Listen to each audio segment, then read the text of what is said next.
Mga labi ni dating Dagupan City Mayor Benji Lim dumating na sa Dagupan City.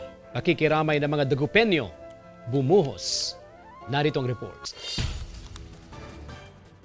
Agad na nagtungo sa isang Memorial Park Chapel ang 65 anyos na Dagupenyong si Mariano Padilla nang malaman na dumating na ang mga labi ni former Mayor Benji sa Planlim.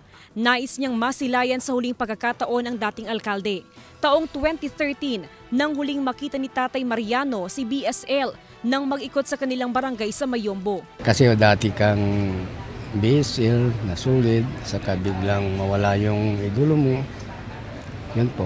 Sa unang araw ng public viewing sa mga labi ng dating alkalde, bumuhos ang pakikiramay at simpatsya sa mga naulila ng dating alkalde. Kabilang si SPO2 Andres Antipolo na 8 taong security personnel ni BSL simula nang siya'y maging kongresista sa ika-4 na distrito ng Pangasinan hanggang sa maging alkalde ng syudad. Sinariwa pa niya ang kanyang alaala sa alkalde. Ang tingin mo stricto, pero pag malalapitan mo siya, kung magsasalita, makikita mo na nanggagaling sa puso niya, nanggagaling sa isip niya kung ano yung gusto niyang gawin sa syudad niya. Madaling araw ng Miyerkules nang pumanaw si BSL dahil sa sakit na pneumonia. Na-atake po siya, na-stroke po siya noong 2013 because of the election.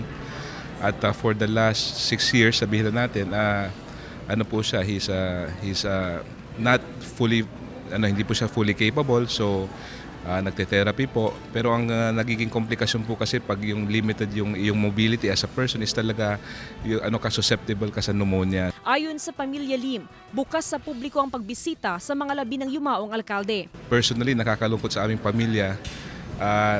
Ang talagang iniiyakan po namin ay kung nakikita namin yung mga comments, yung mga pagbibigay ng condolences ng ating mga kaibigan dito sa syudad. So, kahit na po malungkot itong nangyari, masaya rin po kami dahil nakikita namin na marami po nagmamahal sa aking ama. Sa January 24, ililibing ang mga labi ni dating Mayor BSL. Kasama si Ron Alistair Taniedo, ako si Jasmine Gabriel Galban, naghahatid ng Balitang Amyanan.